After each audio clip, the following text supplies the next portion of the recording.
waxaan aad iyo aada u salaamayaa warbaahintan qaranka saaka aniga jeclaysaan warbixin idin siiyo oo idin yeedhay sidaa og tihiin muddo iminka waxaan ku maqnaa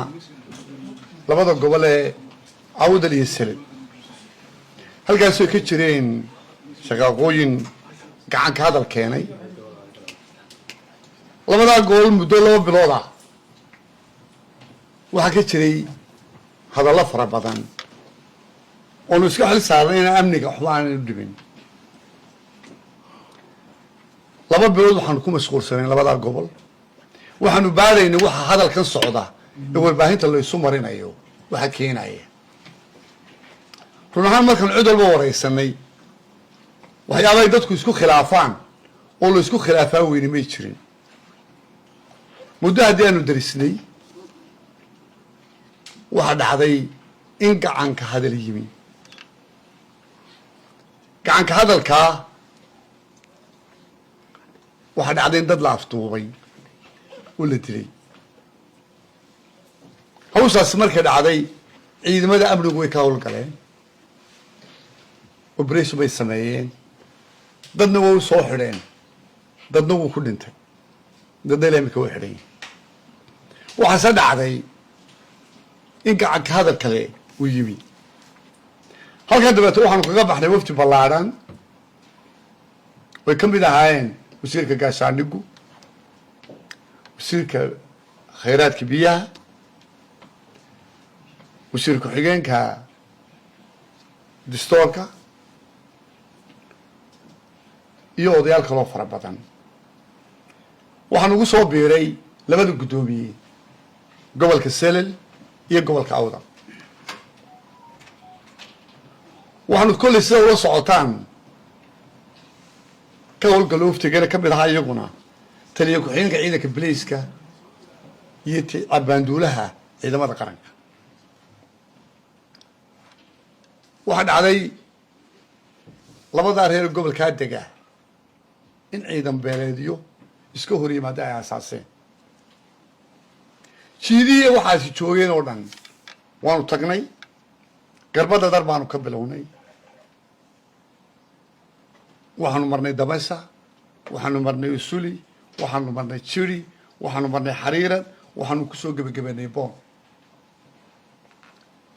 waxaan dhaafay gargaara iyadaanu marnay halkaa waxaanu ka fulinaynay hawl inaanay dhici karin loona dul qaadan karin dad hubaysan inay joogaan waxaan aada iyo aada ugu mahadnaqayaa halkaa waxaanu kula kulannay dadkii deganaa iyo odayaashii cuqaashii waxaanu u warranay in xukuumaddu fulin samaynayso maadaama gacanka hadal yimi oon loo dul qaadanin dad dambiilayaalah oo qoryo sita amba buur ha joogaan amba bannaan ha joogaan waktigaanu amarka bixinayna aanu dharlaan siinayno odayaasha way nala qaateen kolle warbaahintaa kala socoteen geedgeed baanu ula shirnay hawshaa iyo dagaalkaasi khasaaro badan buu keenay dhimasho way dhacday dhaawac uu yimi waxaa kaloo yimi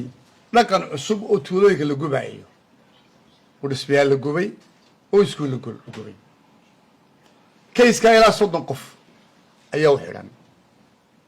badankooda mandheera ayay ku xidhan yihiin waanu baaraynaa sababta keentay inay dhacdo in dhismayaal iyo iskuulla la gubo ciidamada amnigaa gacanta ku haya dembigaas ciddii uu ku caddaadana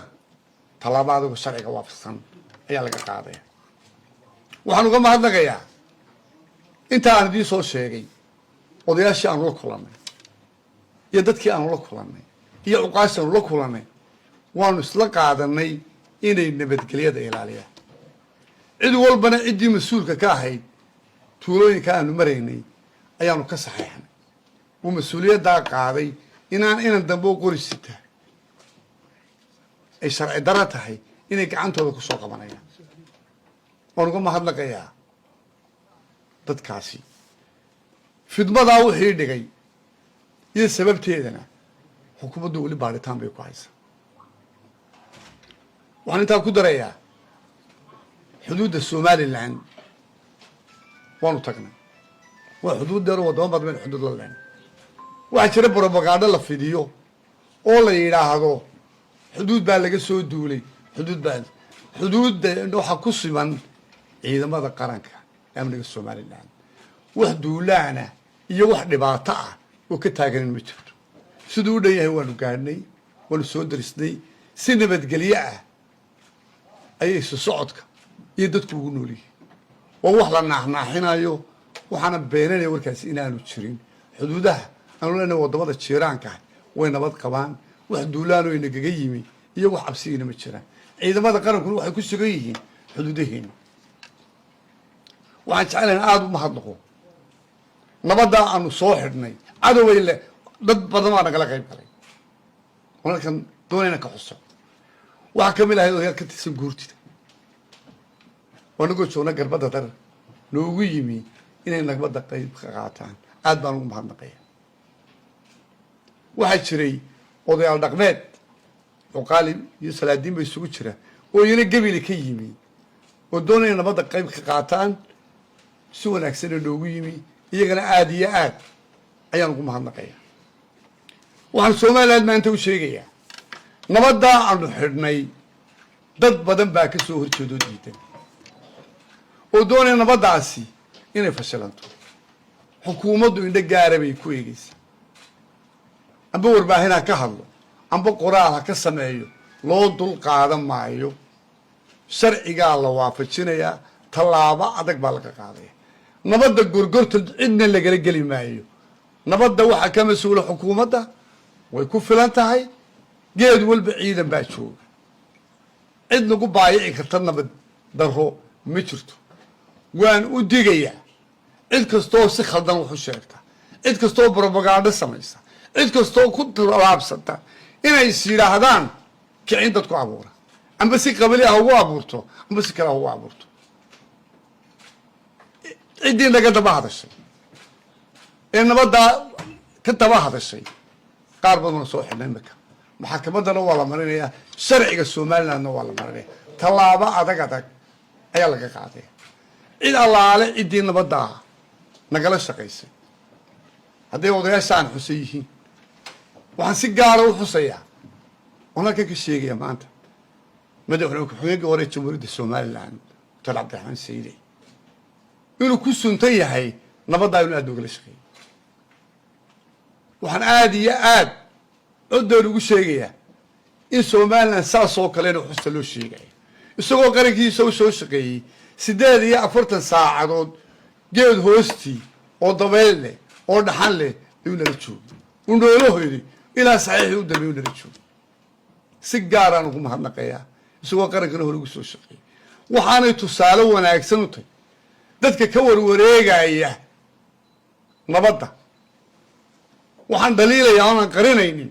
inay jiraan dad carab ama oday dhaqmeed ha noqdaan ama salaadiin ha noqdaan dad carabkoodu diidan yahay inay taageeraan nabadda xukuumadda wato waxaan ilaahay ugu baryayaa koo ilaahay soo hadeeyo uu nabadda carabkooda baro kuwa nagala shaqeeyana xagga rabbina waxay ka helayaan khayr waddankoodii baana u shaqeeyay waxaana leenahay oday dhaqmeedyada salaadiinta nabadgelyadu waa waxa waddankan ummadduna ku noosha waa in la taageero oo xukuumadda lagu taageero juhdigay gelinaysa nabadgelyada sidaan hore idinku soo sheegay warbaahinta laftiinu idinku aad iyo aada u mahadsan oon idinku mahadnaqaayo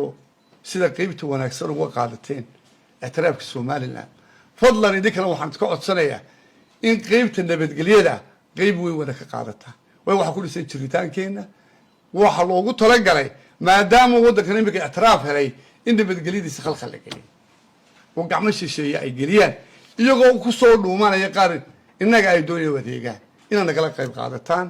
nabadgelyada waddanku saacadda aynu joogno xuduudda way sugan tahay dagaalkii socday waanu joojinay dadkii dableeg hada amarkii waanu siinay sidiina wuu fulay daba waxaanu diyaar u nahay